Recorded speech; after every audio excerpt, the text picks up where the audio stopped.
Shalom, perkenalkan nama saya Berta Jorusiaka dengan NIM 2320027. Saya mahasiswa dari Universitas Kristen Wirawacana Sumba, Prodi Pendidikan Biologi. Dalam video kali ini, untuk memenuhi syarat ETS mata kuliah anatomi hewan, yaitu tentang struktur anatomi organ, tentang sistem pencernaan, respirasi atau pernapasan, ekskresi, sirkulasi, dan sistem rangka dan otot pada hewan vertebrata, yaitu kelas Pisces ikan.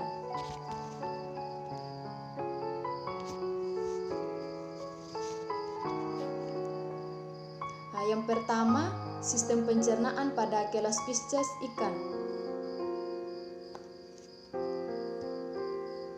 Sistem pencernaan pada ikan ini terdiri dari rongga mulut, faring, esofagus, lambung, hati, usus, pankreas, dan anus. Yang pertama itu ada rongga mulut.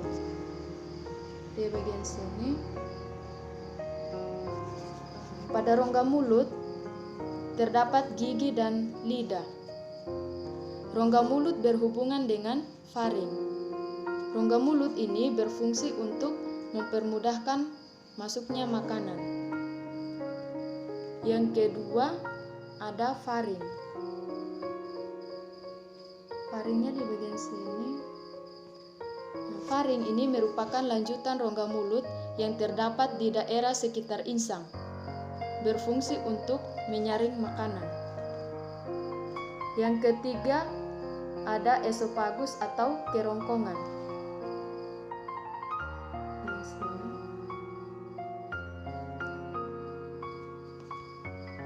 Esofagus merupakan lanjutan dari faring, berbentuk seperti kerucut atau pipa. Dalam esofagus terdapat lendir berguna untuk membantu proses penelanan makanan. Yang keempat ada lambung.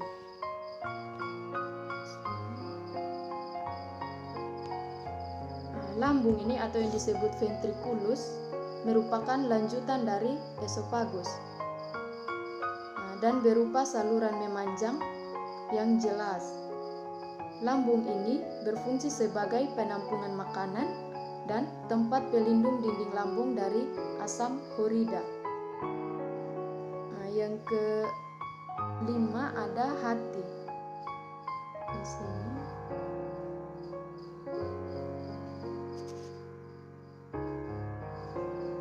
Hati ini bentuknya besar, berwarna merah kecoklatan, letaknya di bagian depan rongga badan dan meluas mengelilingi usus. Hati ini berfungsi sebagai gudang penyimpanan lemak dan glikogen. Kemudian yang keenam ada usus. Usus bagian sini. Usus merupakan organ yang terpanjang dari saluran pencernaan. Di dalam usus akan diekskresikan enzim-enzim pencernaan dari pankreas.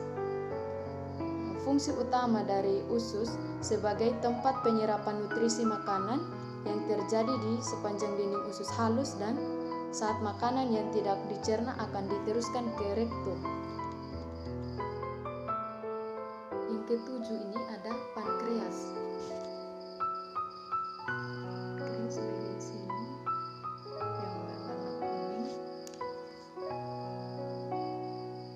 Pankreas ini melekat pada akhir lambung dan usus 12 jari duodenum. Pankreas ini berfungsi untuk menghasilkan enzim dan hormon yang bermuara pada duodenum. Yang kedelapan ada anus.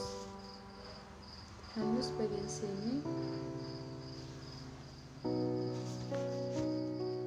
Anus ini adalah ujung dari saluran pencernaan, mendekati sirip bawah atau pangkal ekor.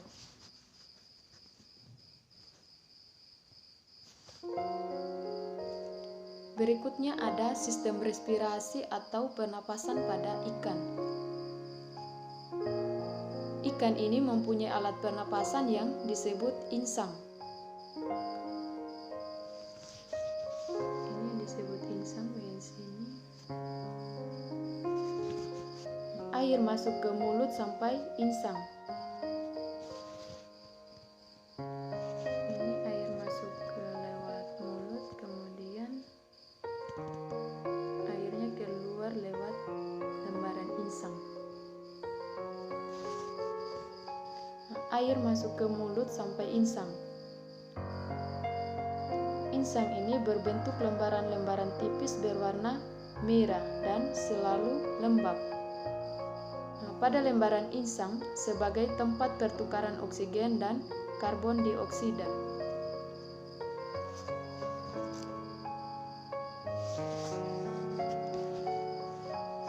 Kemudian yang ketiga, sistem ekskresi pada ikan. Sistem ekskresi pada ikan ini berupa sepasang ginjal yang berwarna kemerahan dan menyatu dengan kelenjar kelamin yang disebut saluran urogenital. Ini yang disebut ginjal berwarna kemerahan dan menyatu dengan kelenjar kelamin yang disebut lubang urogenital. Dan juga insang ini berfungsi untuk mengeluarkan CO2 dan H2O. Ginjal melakukan dua fungsi, yaitu yang pertama untuk menyaring zat-zat yang sudah tidak dibutuhkan lagi di dalam tubuh, dan fungsi yang kedua pada ginjal ini untuk mengatur konsentrasi dalam cairan tubuh. Yang keempat yaitu sistem sirkulasi atau peredaran darah pada ikan. Ikan memiliki sistem peredaran darah tertutup karena memiliki kapiler-kapiler atau pembuluh darah, dan memiliki peredaran darah tunggal karena aliran melalui jantung hanya satu kali dalam satu kali peredaran. Jantung pada ikan ini terdiri dari 4 ruang, yaitu sinus venosus, atrium, ventrikel, dan corpus arteriosus. Yang pertama itu ada sinus venosus. Ini bagian sini.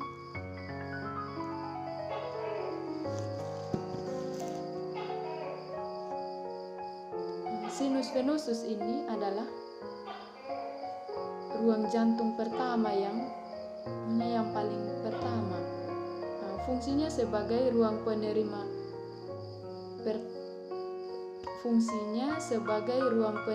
pertama darah dari saluran tubuh. Yang kedua ada atrium.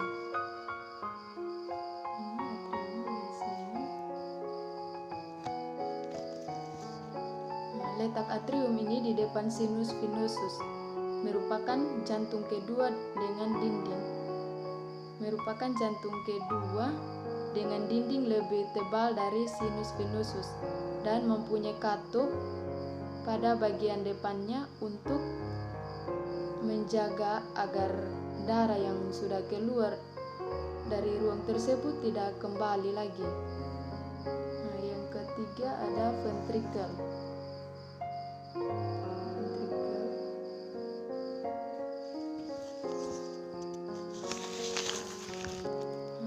Ventrikel ini adalah ruang jantung ketiga yang berdinding paling tebal dan kuat yang selalu berdenyut memompa darah ke seluruh tubuh.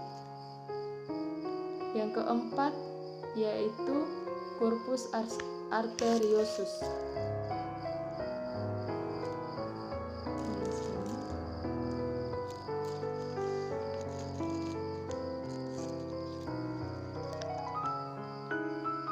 Corpus arteriosus ini di dalamnya terdapat beberapa katup yang berfungsi untuk mencegah sama sekali darah yang telah dipompakan kembali ke ventrikel.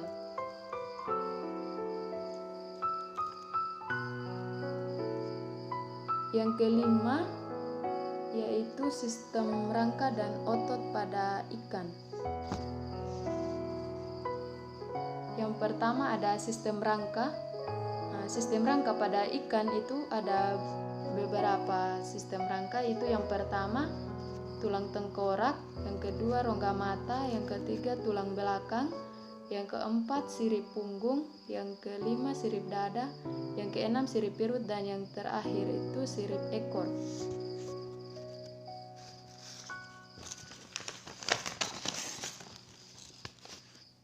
Yang pertama itu ada tulang tengkorak pada ikan. Di bagian sini.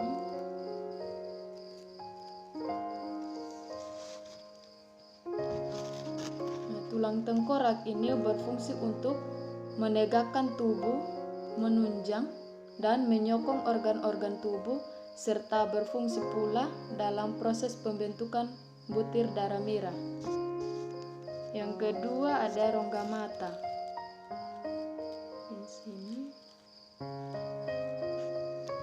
Rongga mata ini berfungsi untuk memudahkan ikan melihat saat berenang dalam air atau beraktivitas di dalam air. Yang ketiga sirip tulang belakang. Di sini. Tulang belakang ini berfungsi untuk menopang dan membentuk tubuh pada ikan. Yang keempat sirip punggung.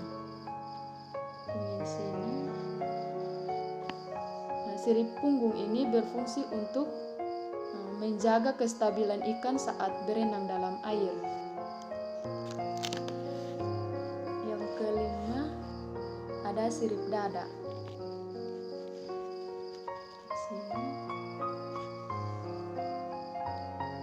Sirip dada ini berfungsi untuk melakukan pergerakan maju atau ke samping dan juga diam atau mengeram.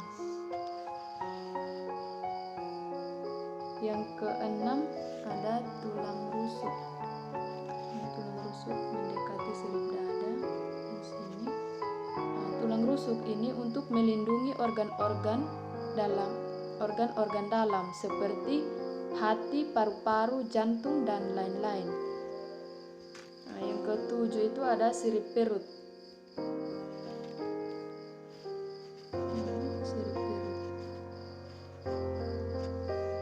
Sirip perut pada ikan ini sebagai alat penyeimbang agar posisi ikan saat berenang itu stabil. Yang kedelapan itu ada sirip ekor. Sirip ekor pada ikan di bagian sini. Sirip ekor ini membantu ikan saat bergerak dan berenang. Fungsinya berbeda-beda. Ada yang untuk bergerak maju, berputar, dan menjaga posisi tegak, dan juga berhenti. Berikutnya itu ada struktur otot. Ikan mempunyai 3 macam otot, yaitu otot bergaris, otot polos atau urat daging licin, dan yang ketiga itu otot jantung atau urat daging jantung. Otot bergaris ini disebut otot bergaris karena serabutnya memperlihatkan garis-garis melintang dengan banyak inti tersebar pada bagian-bagian pinggirnya. Yang kedua otot polos atau urat daging licin. Otot polos ini serabut lebih sederhana dan kecil dibandingkan dengan serabut otot lainnya. Yang ketiga itu otot jantung atau urat daging jantung. Pada otot ini tidak ada serabut yang terpisahkan. Masing-masing berhubungan satu sama lainnya. Otot jantung berkontraksi kuat dan terus-menerus bekerja sampai individu ini mati.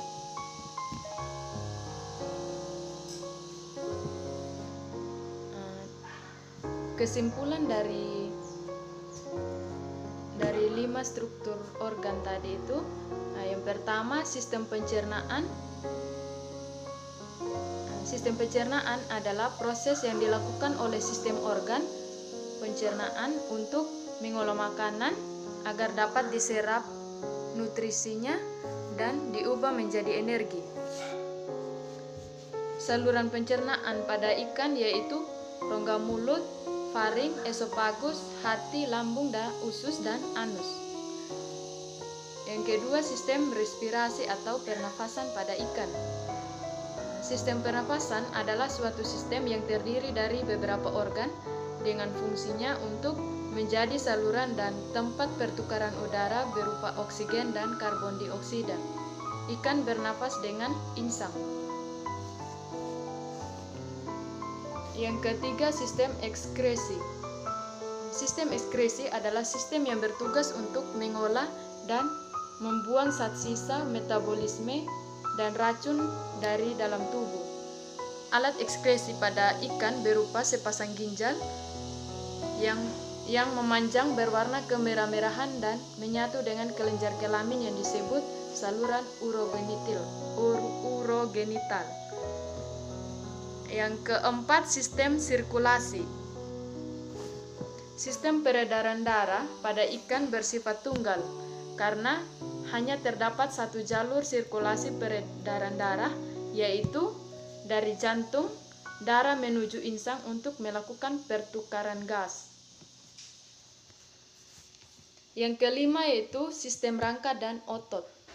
Sistem rangka adalah suatu sistem yang memberikan dukungan fisik pada makhluk hidup untuk dapat bergerak, sedangkan struktur otot adalah sebagai jaringan dalam tubuh makhluk hidup yang berfungsi sebagai alat gerak aktif yang menggerakkan tulang.